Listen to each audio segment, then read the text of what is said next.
Look, they say the fish bite best at night, but sometimes it's not just the fish you need to worry about. I've been fishing these waters for over 3 decades, but nothing could have prepared me for that moonless night on Whisper Lake. The calm surface betrayed the horrors that lurked beneath, both in the inky depths and along the shadowy shore. It was late September, and the air had that crisp bite that signals the changing of seasons. I'd been itching to try night fishing for weeks, but work and family obligations kept getting in the way. Finally, a free weekend appeared on my calendar, and I jumped at the chance. My wife, Sarah, wasn't thrilled about me going alone, but I assured her I'd be fine. After all, I knew these waters like the back of my hand. I arrived at the lake just as the sun was setting, casting long shadows across the water. The boat ramp was deserted, which suited me just fine. I prefer solitude when I fish. It allows me to connect with nature in a way that's hard to describe to non-anglers. I loaded my gear into my trusty aluminum john boat and pushed off from shore, the gentle lapping of waves against the hull a soothing melody. As I motored out to my favorite spot, I couldn't shake the feeling that something was off. The usual chorus of frogs and crickets was strangely muted, and the air felt heavy with an unnatural stillness. I chalked it up to pre-fishing jitters and focused on setting up my gear. I anchored about 50 yards from a fallen tree that jutted out into the water. Over the years, I'd pulled some monster bass from this spot, and I was hoping the night would bring out the big ones. I rigged up a black jitterbug, perfect for topwater action in the dark, and settled in for what I hoped would be a productive night. The first few hours passed uneventfully. I caught a couple of decent-sized bass, but nothing to write home about. As midnight approached, the temperature dropped and I pulled my jacket tighter around me. The moon remained hidden behind a thick blanket of clouds, leaving me in near total darkness save for the dim glow of my headlamp. It was then that I noticed the ripples. At first I thought nothing of them.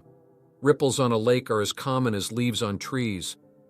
But as I watched, I realized these were different. They didn't match the light breeze that occasionally rustled the treetops. These ripples were larger, more purposeful, as if something substantial was moving just below the surface. My heart rate quickened as I strained my eyes to pierce the darkness. The ripples were getting closer, moving with an unnatural precision toward my boat. I fumbled for my spotlight, nearly dropping it in my haste. As I clicked it on, the beam cut through the night like a knife, illuminating nothing. The water was calm, undisturbed. I swept the light back and forth, searching for whatever had caused the disturbance, but found only placid black water reflecting the beam back at me. A shiver ran down my spine that had nothing to do with the cold. I tried to shake off the unease, telling myself it was just my imagination playing tricks on me. I was alone on a dark lake after all. It's only natural for the mind to conjure up threats where none exist. I turned my attention back to fishing, determined to land one more bass before calling it a night. As I cast my line out into the darkness, a twig snapped on the shore behind me. I whirled around, nearly capsizing the small boat in my haste. My headlamp caught something. A flash of movement and then, eyes. 2 gleaming orbs reflecting the light, watching me from the tree line. I froze, my breath catching in my throat. The eyes were too high off the ground to belong to a raccoon or fox. A deer, maybe? But deer don't lurk in shadows, watching silently.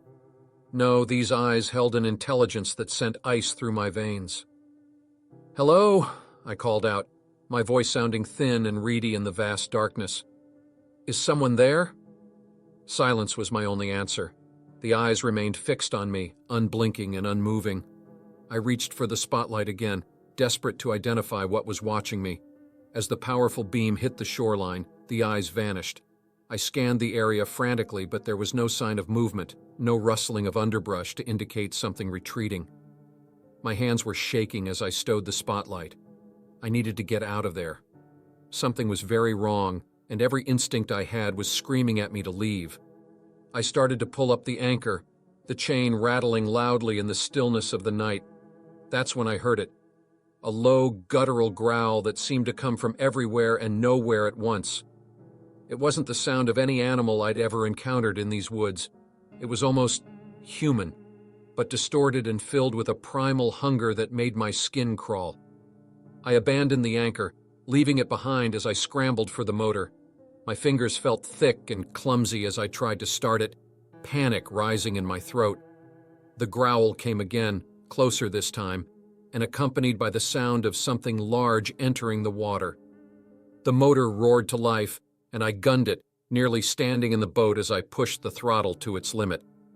I zigzagged across the lake, terrified of heading in a straight line lest whatever was out there cut me off. The bow of the boat slapped against the waves, sending up sprays of water that soaked me to the skin, but I barely noticed. As I neared the boat ramp, I chanced to look back. What I saw will haunt me for the rest of my days. Something was cutting through the water behind me, moving faster than any human swimmer could.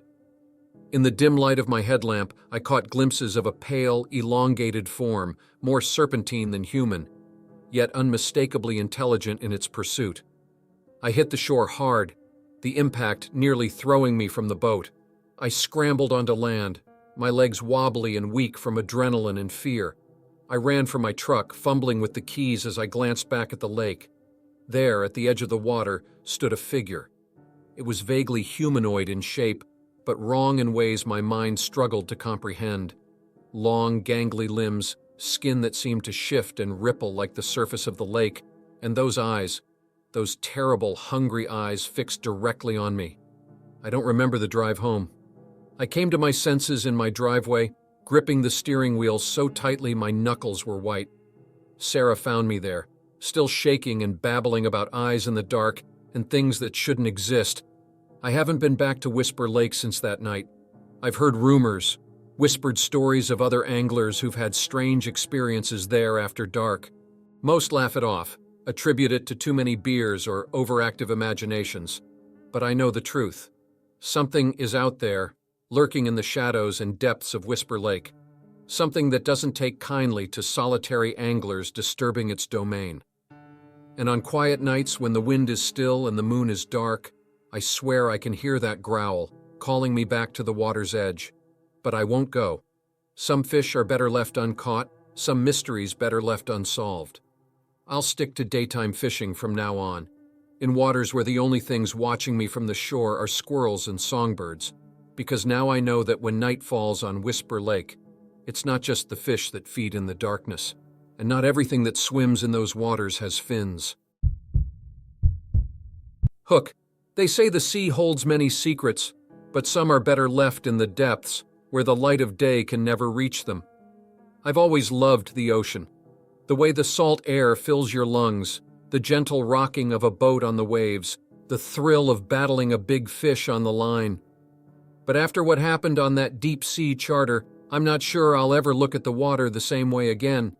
It was supposed to be a celebration. My buddy Jake had just gotten engaged, and a group of us decided to splurge on a deep-sea fishing trip to mark the occasion. We were 5 guys total, me, Jake, his brother Tim, and our friends Mike and Chris. We'd all known each other since college, bonded by a shared love of the outdoors and adventure. We booked a charter out of a small fishing town on the Gulf Coast. The boat was called the Sea Mistress, a 45-foot sport fishing yacht that had seen better days, but still looked seaworthy enough.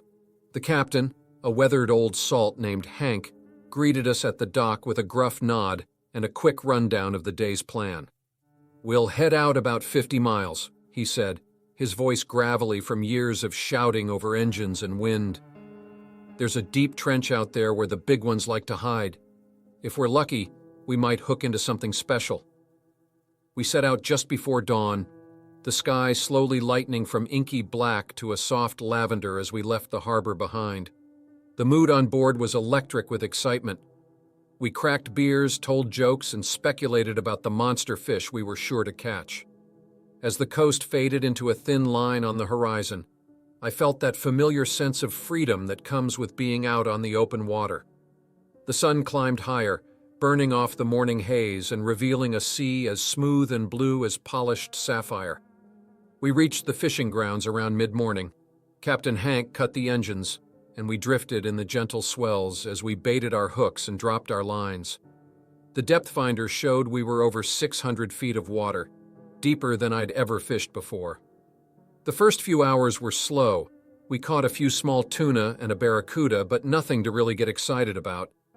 As the sun reached its zenith, beating down on us mercilessly, I started to wonder if we'd made a mistake coming out this far.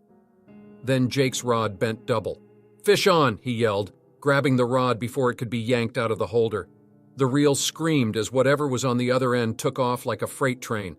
We all crowded around, watching in awe as Jake battled the unseen monster. Captain Hank's eyes were wide with excitement. "In all my years," he muttered, "I've never seen a fish pull like that." The fight went on for hours. We took turns on the rod, our arms burning with exhaustion as we gained inch after precious inch of line. The sun was sinking towards the horizon by the time we finally started to make real progress. "I think I see color," Tim shouted, leaning over the side. We all rushed to look, straining our eyes to pierce the gloom below. There was definitely something down there, a pale shape slowly rising from the depths, but as it got closer, my excitement turned to confusion, then to horror. It wasn't a fish. The pale shape resolved into a human form, bloated and discolored from its time in the water. Long hair streamed behind it like seaweed, and scraps of clothing still clung to its frame. But it was the face that haunts me to this day, eyes wide and staring, mouth frozen in a silent scream. We all recoiled in shock and revulsion. Chris lost his lunch over the side, and I wasn't far behind. Captain Hank's face had gone ashen, his usual stoic demeanor cracked by what we'd pulled from the deep. "Jesus Christ," he whispered, crossing himself. "We need to call this in." As Hank reached for the radio, I saw something change in his expression. A flicker of recognition, quickly masked by a forced, neutral look. He knew something about this body, I was sure of it. The next few hours passed in a blur. The Coast Guard arrived, along with local police. We gave our statements, repeating the story over and over until the words lost all meaning. They took the body away in a black bag, leaving behind only the memory of that terrified face and a host of unanswered questions. As we finally headed back to port, subdued and shaken, I cornered Captain Hank at the wheel. "You recognized her, didn't you?" I asked quietly, not wanting the others to overhear. Hank was silent for a long moment, his eyes fixed on the horizon. When he finally spoke, his voice was barely above a whisper. "Marla Sanderson went missing about 6 months ago. Police said she'd run off with some fella, but..." He trailed off, shaking his head. "But you didn't believe it," I finished for him. He nodded grimly. "Marla wasn't the type to run off. She had a good head on her shoulders, a steady job at the bank, but her husband, now he was a real piece of work. Mean drunk, always covered in bruises, she said came from accidents." A chill ran down my spine that had nothing to do with the cooling evening air. "You think he..." Hank's knuckles whitened on the wheel. "I think a lot of things. But thinking ain't the same as knowing, and knowing ain't the same as proving." We lapsed into silence after that, each lost in our own dark thoughts. As the lights of the harbor came into view, Hank spoke again, his voice low and intense. "Listen, son. What happened out here today, it's best if we don't go spreading it around. Small towns like this, they got long memories and short tempers. Marla's husband, he's got friends in high places. The kind of friends who can make problems disappear. I wanted to argue, to say that we had a moral obligation to speak up. But the look in Hank's eyes stopped me cold. This wasn't just about protecting himself. He was worried for us too."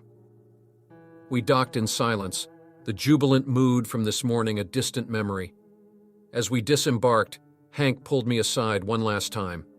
"You seem like a good kid," he said, his weathered face etched with worry. "So let me give you some advice. Forget about today. Go home, hug your loved ones, and thank your lucky stars it wasn't you or one of your friends on the end of that line. The sea gives up her dead when she's good and ready, not before. And sometimes the truth is more dangerous than any shark or storm." I nodded, not trusting myself to speak. As I walked away, I heard Hank mutter something that sounded like a prayer, or maybe a plea for forgiveness. The drive home was quiet, each of us lost in our own thoughts. We'd gone out looking for adventure and come back with something far darker. The image of Marla's face, frozen in that eternal scream, was seared into my memory. In the days that followed, I scoured the local news for any mention of the body we'd found, but there was nothing, not so much as a whisper. It was as if Marla Sanderson had never existed, her tragic story swallowed up by the same dark waters that had claimed her life. I've thought about going to the police, about telling them what Hank said, but every time I work up the courage, I remember his warning. In a small town like this, secrets have a way of turning deadly, so I keep quiet, and I watch. I watch Marla's husband as he goes about his life, laughing and joking with his buddies at the local bar. I watch the police chief greet him like an old friend, and I watch the ocean, its surface calm and inviting, betraying nothing of the horrors it hides beneath. They say the sea holds many secrets. Now I carry one too, as dark and heavy as the depths where we found Marla. And like the sea, I'll keep that secret, waiting for the day when the truth can finally come to light. But until then, I'll stick to fishing in shallower waters, because you never know what might be lurking in the deep, waiting to be dragged into the unforgiving light of day. Hook. They say time and tide wait for no man, but when you're trapped on a disappearing sandbar, every second feels like an eternity. I've always considered myself a capable outdoorsman. Growing up on the coast, I learned to read the tides and navigate the waterways before I could drive a car. But nature has a way of humbling even the most experienced, as I found out on that fateful day when a simple family fishing trip turned into a fight for survival. It was the height of summer, and I had promised my wife Lisa and our two kids, Emma, 10, and Jack, 8, a day of adventure on the water. We'd been planning this trip for weeks, poring over tide charts and weather forecasts to find the perfect day. When Saturday dawned clear and calm, I knew it was time. We loaded up our small center console boat with enough gear and supplies for a full day on the water. The kids were buzzing with excitement as we pulled away from the dock, their eyes wide as they scanned the horizon for dolphins or jumping fish. Our destination was a remote sandbar about an hour's boat ride from the marina. It was a spot I'd discovered years ago, a hidden gem that few others seemed to know about. The fishing there was always excellent, and at low tide the sandbar stretched out like a private beach, perfect for the kids to play on while we fished. As we approached, I could see the sandbar emerging from the water, a golden crescent against the blue sea. I cut the engine and let us drift the last few yards, the bow gently kissing the sand as we came to a stop. "All right, crew," I said with a grin. "Land ho, let's get set up." We unloaded our gear onto the sandbar coolers, fishing rods, a beach umbrella for shade. Lisa laid out a blanket while the kids immediately started exploring, squealing with delight as they discovered shells and scurrying crabs. The next few hours passed in a blissful blur. The fishing was good, with all of us catching enough for a decent dinner. Emma and Jack alternated between helping us fish and building elaborate sand castles. It was the kind of perfect family day I'd always dreamed of giving them. I was so caught up in the moment that I didn't notice the tide beginning to turn. It wasn't until Jack called out an alarm that I realized something was wrong. "Dad, the water's getting closer." I looked up from baiting my hook and felt my stomach drop. The sandbar, which had stretched out for what seemed like 100 yards when we arrived, had shrunk dramatically. The water was creeping up faster than I'd ever seen, already lapping at our coolers and gear. "Pack it up," I shouted, trying to keep the panic out of my voice. "We need to go, now!" We scrambled to gather our belongings, the kids sensing the urgency and helping without complaint. But as I waded out to where we'd anchored the boat, I realized with growing horror that it was no longer there. The rising tide had lifted the anchor, and our boat, our only way back to the mainland, was drifting away, already 100 yards out and picking up speed in the current. "Oh God," Lisa whispered, coming up beside me. "What do we do?" I forced myself to take a deep breath, to think rationally. Panic wouldn't help us now. "We'll be okay," I said, trying to project a confidence I didn't feel. "The tide will turn again in a few hours. We just need to stay calm and wait it out." But even as I said it, I knew we were in serious trouble. The sandbar was disappearing rapidly, and we had no shelter, no way to signal for help. Our cell phones, which I'd left in a waterproof box on the boat, were drifting further away with each passing minute. We moved our gear to the highest point of the sandbar, but it was a losing battle. Within an hour, we were standing in ankle-deep water. Emma was crying softly, and Jack's face was pale with fear. "Maybe someone will see the boat," Lisa suggested, her voice tight with barely controlled panic. "They'll know something's wrong and come looking for us." I nodded, not wanting to voice my doubts. The area was remote, and boat traffic was sparse. Even if someone spotted our adrift vessel, they might assume it had simply broken free of its mooring.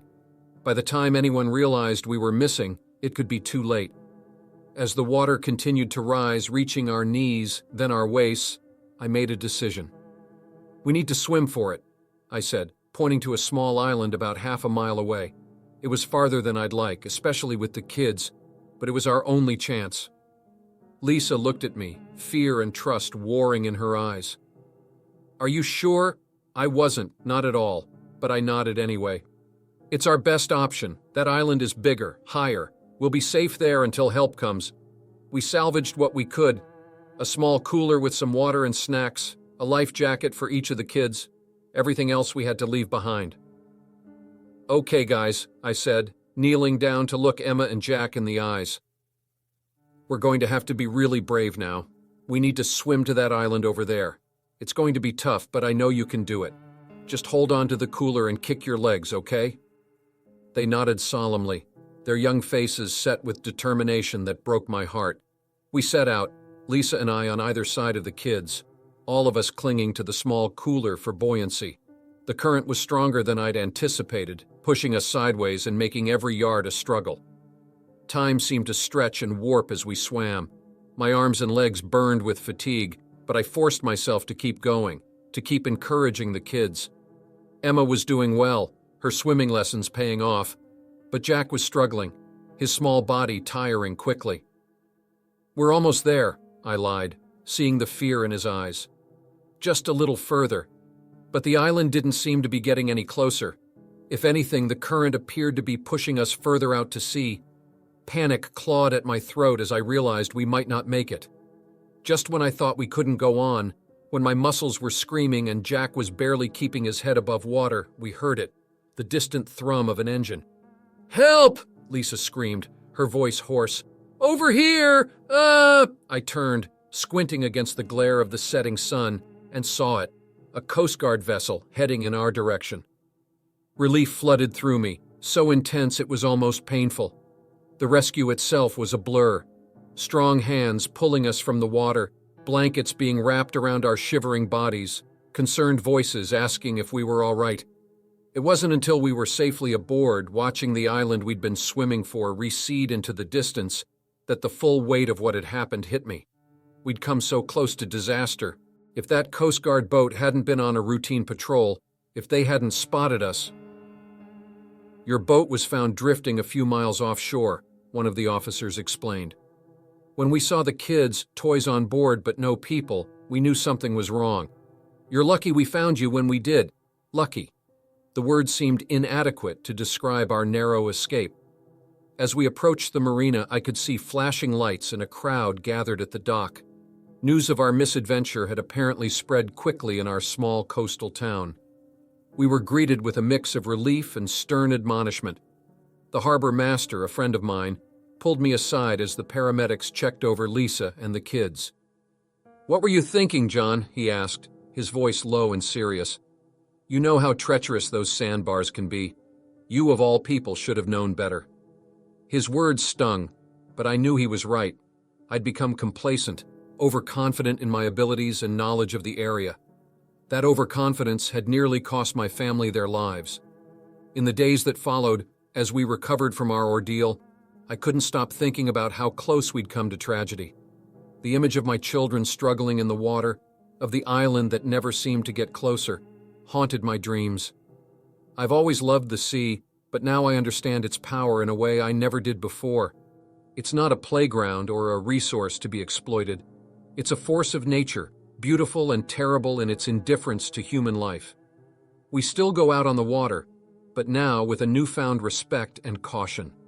I've become almost obsessive about checking weather reports, tide charts, and safety equipment. Some might say I'm being overly cautious, but when I remember that day, The fear in my children's eyes, the exhaustion, the creeping certainty that we weren't going to make it.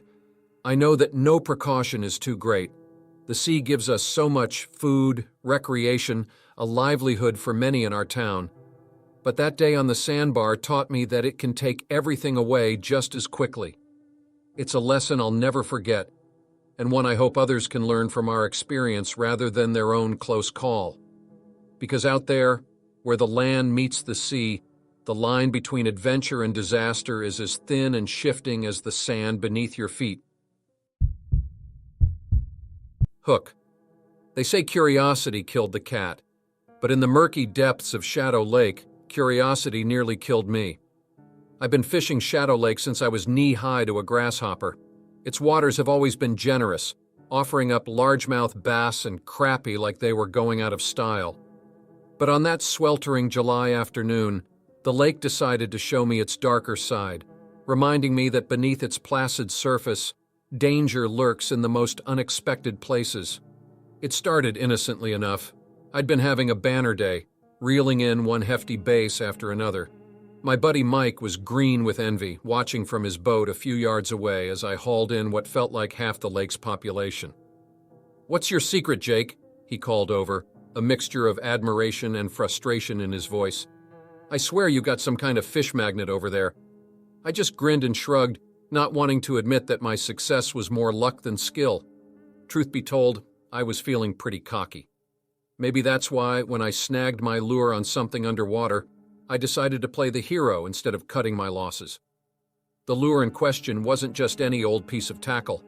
It was a custom-made crankbait my grandfather had given me before he passed. Hand-carved and hand-painted, it was as much a work of art as it was a fishing lure. The thought of leaving it behind made my stomach churn. "Hold up, Mike," I called out. "I'm snagged on something. Gonna see if I can free it." Mike's eyebrows shot up. "You're not thinking of going in, are you? That water's murkier than a politician's promise." He wasn't wrong. Shadow Lake had never been crystal clear, but recent rains had stirred up the silt, reducing visibility to practically zero. Still, I wasn't about to let a little murky water stop me from retrieving my prized lure. "It's not that deep here," I said, already stripping off my shirt. "I'll be in and out before you know it." Before Mike could protest further, I'd slipped over the side of the boat. The water was warmer than I expected, almost bath-like. I took a deep breath and dove under, following my fishing line down into the murk. The underwater world of Shadow Lake was eerily silent and dark.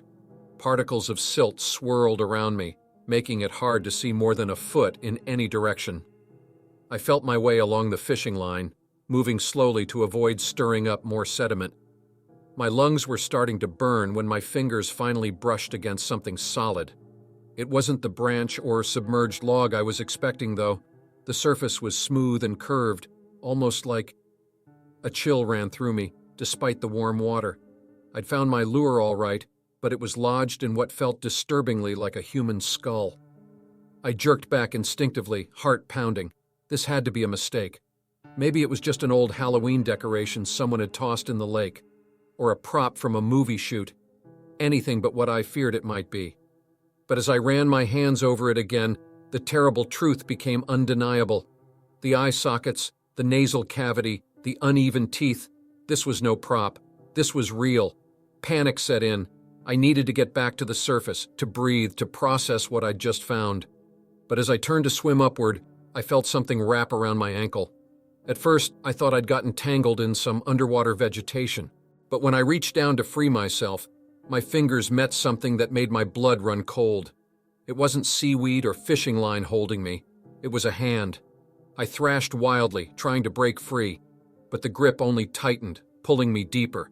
My lungs were screaming for air now, spots dancing in front of my eyes. In my oxygen-deprived state, my mind conjured horrific images, a waterlogged corpse rising from the lake bottom, seeking company in its watery grave.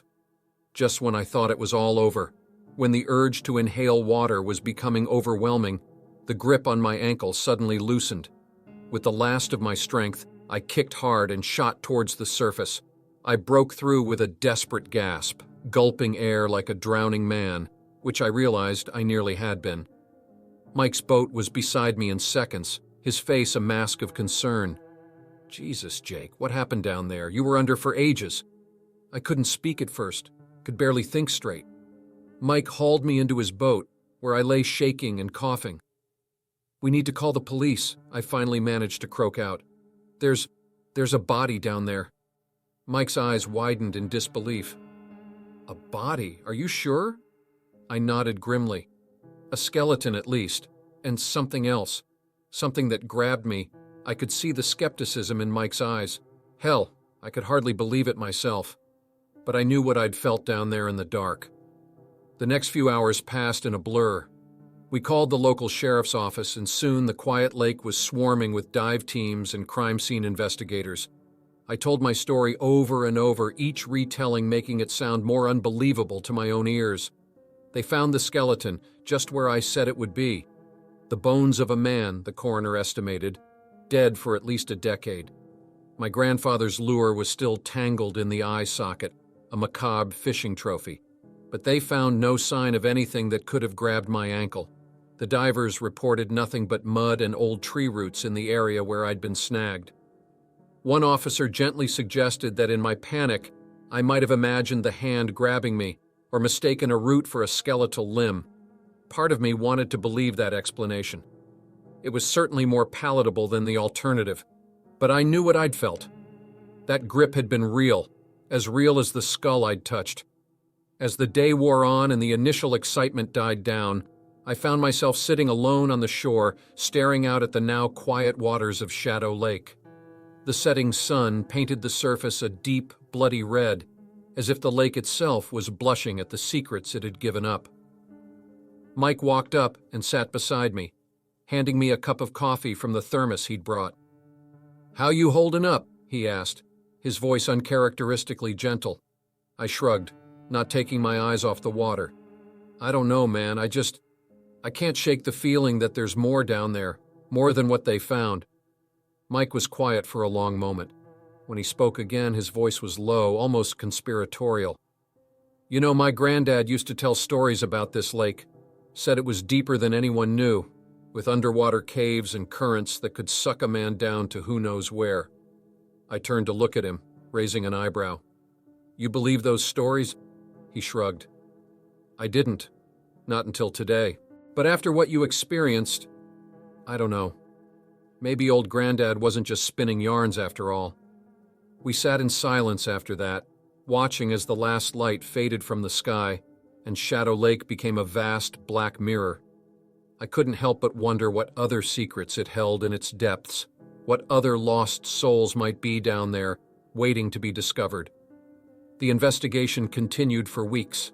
They identified the skeleton as belonging to a man who'd gone missing 12 years ago, presumed to have run off with his secretary. The truth, it seemed, was far darker. But despite extensive searches, they found no other bodies, no evidence of foul play beyond the one skeleton. Gradually, life in our small town returned to normal. People went back to fishing and swimming in Shadow Lake as if nothing had happened. But I couldn't bring myself to go back out on the water. Every time I looked at the lake, I remembered the feel of that hand on my ankle, the terrifying sensation of being pulled into the depths. Some nights, I dream about it. In my dreams, I'm back in that murky underwater world, but this time I see what's holding me. It's not just one skeletal hand, but dozens, hundreds reaching up from the lake bottom, souls lost to the water, trying to pull me down to join them. I wake from these dreams in a cold sweat, the phantom sensation of bony fingers still wrapped around my ankle. They say time heals all wounds, but some experiences leave scars that never fully fade. Shadow Lake taught me a harsh lesson that day, that sometimes the things we lose are best left lost, and that the darkest mysteries often lie just beneath the surface, waiting for an unwary soul to stumble upon them. I still fish, but never alone, and never in water I can't see the bottom of. And every time I cast my line, I say a silent prayer that all I'll reel in are fish. Because now I know that in the murky depths of lakes like Shadow, there are things far more terrifying than any monster base. And sometimes they reach back. Hook. They say old fishermen never die. They just fade away. But on Widow's Pier, some souls refuse to fade, anchored to this world by tragedy and unfinished business. I've been night fishing off Widow's Pier for longer than I care to admit. At 72, I'm practically a fixture here, as much a part of the scenery as the weathered planks and rusted railings. The locals call me Old Joe, and I suppose I've earned that title, along with the creaky joints and silver hair that come with it. There's something special about fishing at night. The world shrinks down to just you, your line, and the inky blackness of the water. It's peaceful in a way that daylight fishing can never match. Or at least it used to be. It was a Tuesday night in late October when everything changed. The air had that crisp bite of autumn, carrying the scent of fallen leaves and wood smoke from distant bonfires. A gibbous moon hung low in the sky, casting a silvery path across the water. I'd been at my usual spot near the end of the pier for a couple of hours, more enjoying the solitude than actually expecting to catch anything. The tide was turning, that magical time when the fish often start biting, so I was focused on my line, watching for any telltale tremors. That's when I heard it, the soft patter of footsteps on the wooden planks behind me. Now, I'm used to having company out here occasionally, other night owls like myself seeking the peace that only a deserted pier at midnight can offer. But these footsteps were different. Lighter, hesitant, almost childlike. I turned, expecting to see some young whippersnapper out past their bedtime. What I saw instead made my old heart skip a beat. A boy, couldn't have been more than 8 or 9, was standing about 20 feet away. He was small for his age, with a mop of dark hair and eyes that seemed too big for his pale face. But it wasn't his appearance that sent a chill down my spine. It was the fact that I could see straight through him to the pier railing behind. Now, I've never been one for ghost stories. Always figured they were just tall tales to scare kids and sell books. But in that moment, faced with something my rational mind couldn't explain, I felt a fear I hadn't experienced since I was a boy myself. The ghost child, because what else could he be? Took a step closer. His feet made no sound now on the wooden planks. "Mr. His voice was soft, with a slight quaver that tugged at my heart despite my fear. "Can you help me? I can't find my parents." I swallowed hard, my mouth suddenly dry as sandpaper. Part of me wanted to run, to get as far away from this impossible apparition as my old legs could carry me. But there was something in the boy's eyes, a look of such profound loss and confusion, that rooted me to the spot. I'll try, son," I heard myself say, my voice sounding strange and distant to my own ears. "What's your name? When did you last see your folks?" The boy's face scrunched up in concentration as if trying to remember something just out of reach. "I'm Tommy Bardwell. We were fishing and I fell. The water was so cold." His voice trailed off, and for a moment I saw a flicker of something else. Wet clothes clinging to a small body, blue-tinged lips, eyes wide with terror. Then it was gone and he was just a lost-looking little boy again. The name Bardwell tickled something in the back of my mind. I'd lived in this town my whole life, and that name was familiar, tied to some old tragedy. Then it hit me like a punch to the gut. The Bardwell boy. It had happened long before my time, but the story was part of local lore, whispered about on stormy nights. A family fishing trip gone wrong, a child fallen overboard in rough seas. They'd never found the body. "Tommy," I said gently, forcing myself to take a step closer to the spectral child. "Do you know what year it is?" He looked at me, confusion clear on his translucent face. "Year? It's 1924, of course. Why? How long have I been gone?" My heart broke for this lost soul, trapped in a moment of terror for nearly a century. "Tommy, I'm so sorry, but it's 2023. You've been gone a long time." The boy's eyes widened, a look of dawning horror spreading across his features. But that can't be right. My parents, they were just here. They have to be looking for me." I wished I could reach out and comfort him, but I knew my hand would pass right through. "They did look for you, Tommy. For a long time, but they couldn't find you." Tommy's form flickered, like a candle in a strong wind. For a moment I thought he might disappear entirely, but then he solidified again. his young face set in a determined expression. "Then I have to find them," he said firmly. "Will you help me, mister? Please." What could I do but agree? And so began the strangest night of my long life. Tommy and I walked the length of the pier, him peppering me with questions about the modern world, me trying to explain things like smartphones and the internet to a child from 1924. As we talked, I noticed other fishermen on the pier giving me odd looks. It dawned on me that to them, I must look like a crazy old man talking to thin air. But I didn't care. All that mattered was helping this lost boy find peace. We made our way into town, Tommy floating alongside me as I walked. The streets were mostly deserted at this late hour, but those few people we did encounter hurried past, avoiding eye contact. I must have been quite a sight, a disheveled old man and waiters talking animatedly to nothing. Our first stop was the local library. It was closed, of course, but I knew the night janitor, and he let me in to use the microfilm reader. Together, Tommy and I pored over old newspapers, tracing the story of his disappearance and the aftermath. We found the initial reports of the accident, the desperate search efforts, the gradual loss of hope, and finally, years later, the obituaries.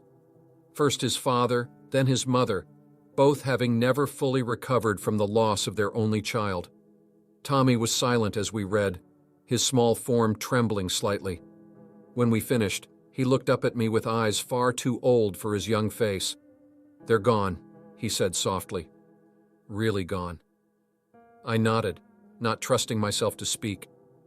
What could I possibly say to comfort a child who had just learned he'd lost everything? We left the library, wandering the quiet streets as the first hints of dawn began to lighten the sky.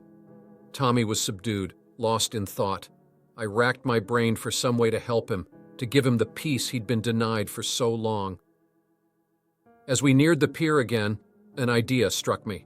"Tommy," I said gently, "your parents may be gone, but there might be a way for you to connect with them." He looked up at me, a flicker of hope in his ghostly eyes. "How?" I led him to the small cemetery on the hill overlooking the harbor.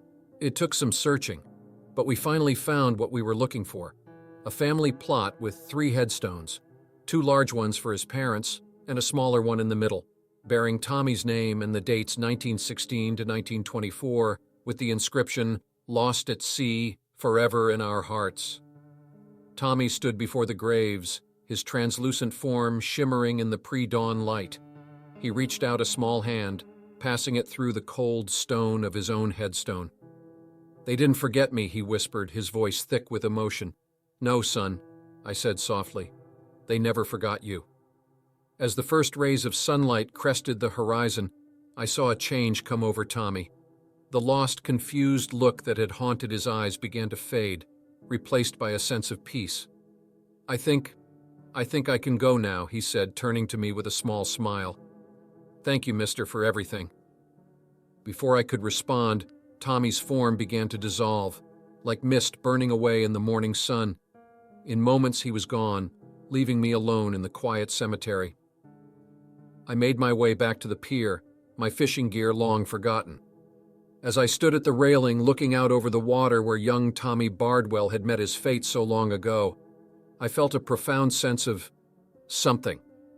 Not sadness exactly, but a bittersweet acknowledgement of the thin veil between this world and whatever comes after.